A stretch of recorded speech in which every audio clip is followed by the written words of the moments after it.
आज सुनते हैं जीवित पुत्र का व्रत कथा। तो एक बार बोलिए प्रेम से गौरी पुत्र गणेश भगवान की जय। कथा के अनुसार एक बार नैमिषारण्य के निवासी ऋषियों ने संसार के कल्याणनाथ सूत जी से पूछा, हे सूत, करार कली काल में लोगों के बालक किस तरह दीर्घायु होंगे, सो कहिए। सूत जी बोले, जब द्वापर का अंत और कलयुग का आरंभ था, उसी समय बहुत सी शोकाकुल स्त्रियों ने आपस में सलाह की कि क्या इस कली में माता के जीवित रहते पुत्र मर जाएंगे। जब वे आपस में कुछ निर्णय नहीं कर सकी, तब गौतम जी के पास पूछने के लिए गई। जब उनके पास पहुंची तो उस समय गौतम जी आनंद के साथ बैठे थे। उनके सामने जाकर उन्होंने मस्तक झुकाकर प्रणाम किया। तदंतर स्त्रियों ने पूछा, हे प्रभु, किस कलयुग में लोगों के पुत्र किस तरह जीवित रहेंगे, इसके लिए कोई व्रत या तप हो तो कृपा करके बतलाइए। इस तरह उनकी बात सुनकर गौतम जी ने बोले, आपसे मैं वही बात कहूँगा जो मैंने पहले से सुन रखी है। गौतम जी ने कहा, जब महाभारत युद्ध का अंत हो गया, द्रोणापुत्र अश्वत्थामा के द्वारा अपने बेटे को मारा देखकर जब पांडव बड़े दुखी हुए, तो पुत्र के शोक से व्याकुल होकर द्रौपदी अपनी सखियों के साथ ब्राह्मण श्रेष्ठ धम्मे के पास गई और उसके धम्मे से कहा, हे विपेंद्र, कौन सा उपाय करने से बच्चे दीर्घायु हो सकते हैं, कृपा करके ठीक ठीक कहिए। धोमे बोले, सतयुग में सत्य वचन बोलने वाला, सत्य चरण करने वाला जीवितवाहन नामक राजा था। एक बार अपनी स्त्री के साथ अपनी ससुराल गया और वहीं रहने लगा।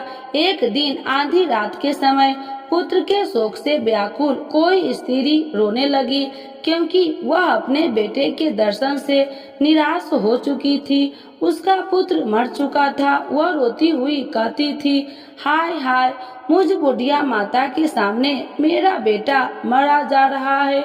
उसका रुदन सुनकर राजा जितवाहन का तो मानो हृदय विदन हो गया। वह तत्काल उस स्त्री के पास गया और उसने पूछा, तुम्हारा बेटा कैसे मरा है। बूढ़ी ने कहा, गरुड़ प्रतिदिन आकर गांव के लड़कों को खा जाता है। इस पर दयालु राजा ने कहा, माता, अब तुम रो मत, आनंद से बैठो, मैं तुम्हारे बच्चों को बचाने का प्रयत्न करता हूँ। ऐसा कहकर राजा स्थान पर गया। वहाँ गरुड़ आकर प्रतिदिन मांस खाया करता था। उसी समय गरुड़ भी उस पर टूट पड़ा और राजा के शरीर का मांस खाने लगा। जब अतिशय तेजस्वी गरुड़ ने राजा का बायां अंग खा लिया, तो झटपट राजा ने अपना दाहिना अंग फेरकर गरुड़ के सामने कर दिया। यह देखकर गरुड़ जी ने कहा, देव योनियों में तुम कौन हो, तुम मनुष्य तो नहीं जान पड़ते।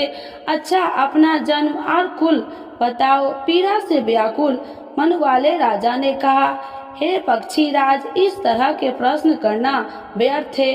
तुम अपनी इच्छा अनुसार मेरा मांस खाओ। यह सुनकर गरुड़ रुक गए और बड़े आदर से राजा के जन्म और कुल की बात पूछने लगे। राजा ने कहा, मेरी माता का नाम शव्या है और मेरे पिता का नाम शालिवाहन है। सूर्य वंश में मेरा जन्म हुआ है और जीवितवाहन मेरा नाम है। राजा की दयालुता देखकर गरुड़ ने कहा, हे महाभाग, तुम्हारे मन में जो अभिलाषा हो वह वर मांगो। राजा ने कहा, हे पक्षीराज, यदि आप मुझे वर दे रहे हैं तो दीजिए कि आपने अब तक जिन प्राणियों को खाया हो वह सब जीवित हो जाए। हे स्वामी, अब से आप यहाँ बालकों को न खाए और कोई ऐसा उपाय करे कि जहाँ उत्पत्त हो वे लोग बहुत दिनों तक जीवित रहे। धोमे ने कहा कि पक्षी राज गरुड़ को वरदान देकर स्वयं अमृत के लिए नागलोक में चले। वहां से अमृत लाकर उन्होंने उन मनुष्य पर हड्डियों पर बरसाया।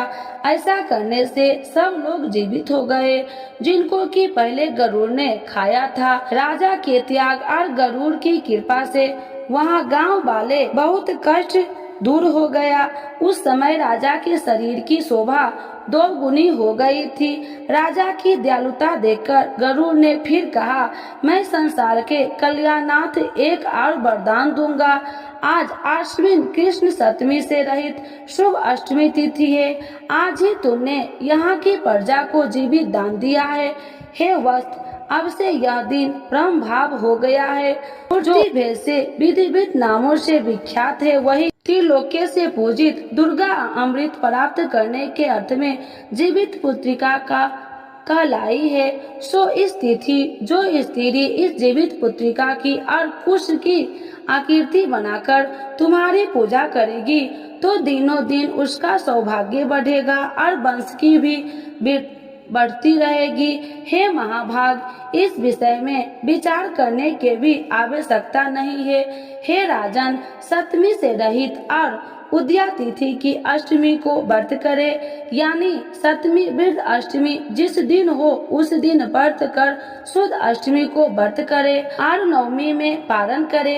यदि इस पर ध्यान न दिया गया तो फल नष्ट हो ही जाएगा और सौभाग्य तो अवश्य नष्ट हो जाएगा। जीवित वाहन को इस तरह का वरदान देकर गरुड़ वैकुंठ धाम को चले गए और राजा भी अपनी पत्नी के साथ अपने नगर को वापस चले आए। धम्मी द्रौपदी से कहते हैं, हे देवी, मैंने यह अतिशय दुर्लभ व्रत तुमको बतलाया है। इस व्रत को करने से बच्चे दीर्घायु होते हैं। हे देवी, तुम भी पूर्वोक्त विधि से यह व्रत और दुर्गा जी का पूजन करो तो तुम्हें अभिलिष्ट फल प्राप्त होंगे। मुनिराज धम्मी की बात सुनकर द्रौपदी के हृदय में एक प्रकार का कौतूहल उत्पन्न हुआ और पुरनवासिनी स्त्री को बुलाकर उनके साथ वह उत्तम व्रत किया। गौतम ने कहा, यह व्रत और इसके प्रभाव को किसी एक चिल्ली ने सुन लिया और अपनी सखी सियारिन को बतलाया। इसके बाद पीपल वृक्ष की शाखा पर बैठकर उस चिल्ली ने और उस वृक्ष के खोते में बैठकर सियारिन ने भी व्रत किया। फिर वही चिल्ली किसी उत्तम ब्राह्मण के मुंह से यह कथा सुनाई और पीपल के खोते में बैठी हुई थी अपनी सखी को भी सुनाया। सियारिन ने आधी कथा सुनी थी कि उसे भूख लग गई और वह उसी समय सबके भरे हुए श्मशान में पहुंची। वहां उसने इच्छा भर मांस का भोजन किया और चिल्ली बिना कुछ खाए पिए रह गई और सवेरा हो गया। सवेरे वह गौशाले में गई और वहां गौ का दूध पिया। इस तरह नवमी के उसने पारण किया। कुछ दिनों बाद वे दोनों मर गई और अयोध्या में किसी धनी व्यापारी के घर जन्मी। संयोग से उन दोनों का जन्म एक ही घर में हुआ, जिसमें सियारिन ज्येष्ठ हुई और चिल्लो छोटी। वे दोनों सभी शुभ लक्षणों में युक्त थी, इसीलिए बड़ी काशी राज के और छोटी उसके मंत्री के सामने विधि पूर्वक ब्याही गई। पूर्व जन्म के कर्म फल से वह रानी हुई। किसी भी संतान को उत्पन्न करती वह मर जाती थी और पूर्व जन्म की बातों का स्मरण करने वाली मंत्री की पत्नी ने अष्ट वस्तुओं से सदस्य तेजस्वी 8 बेटे उत्पन्न किए और सभी जीवित रह गए।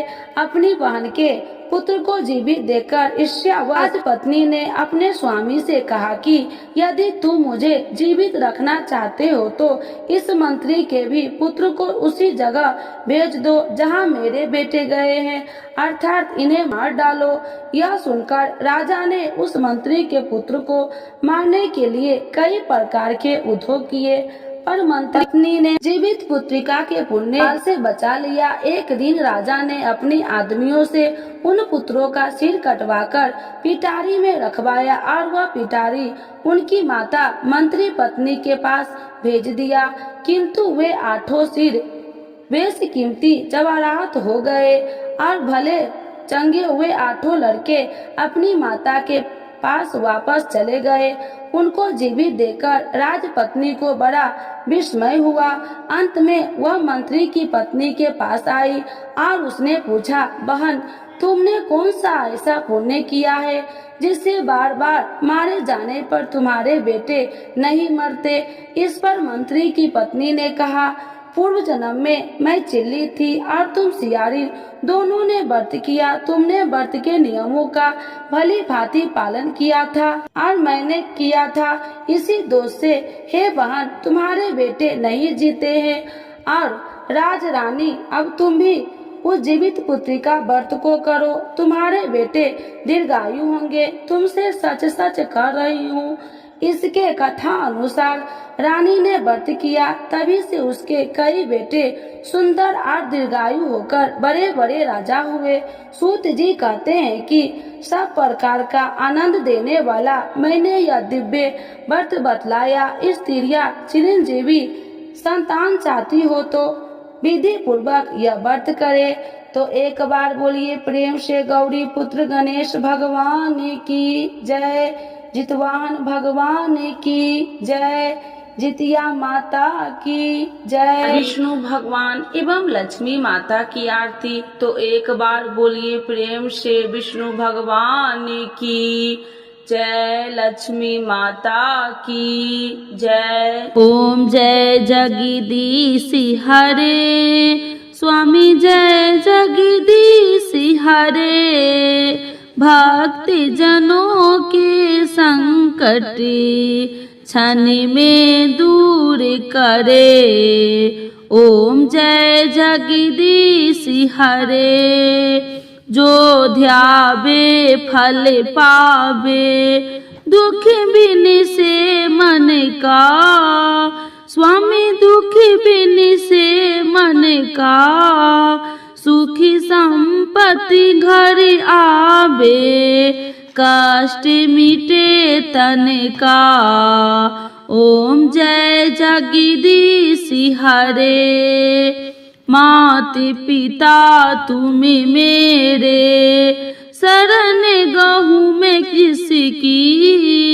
स्वामी शरण गहूँ मैं किसकी, तुम्हें बिन और न दूजा। आस करूँ मैं जिसकी। ओम जय जगदीश हरे। तुम पूरन परमात्मा, तुम अंतर्यामी। स्वामी तुम अंतर्यामी। पार ब्रह्म परमेश्वर, तुम सबके स्वामी। ओम जय जगदीश हरे। तुम करुणा के सागर, तुम पालन करता। स्वामी तुम पालन करता। मैं मूर्ख कल कामी, कृपा करो भरता। ओम जय जगदीश हरे। तुम हो एक अगोचर, सबके प्राणपति। स्वामी सबके प्राणपति। किसी विधु मिलूं दया मैं, तुमको मैं कुमति। ओम जय जगदीश हरे। दीन बंधु दुख हरता, तुम ठाकुर मेरे। स्वामी तुम ठाकुर मेरे। अपने हाथ उठाओ, द्वार परा तेरे। ओम जय जगदीश हरे। विषय विकार मिटाओ, पाप हरो देवा। स्वामी पाप हरो देवा। श्रद्धा भक्ति बढ़ाओ, संतन की सेवा। ओम जय जगदीश हरे। श्री जगदीश जी की आरती जो कोई नर गावे, स्वामी जो कोई नर गावे, कहत शिवानंद स्वामी सुख संपत्ति पावे। ओम जय जगदीश हरे, स्वामी जय जगदीश हरे।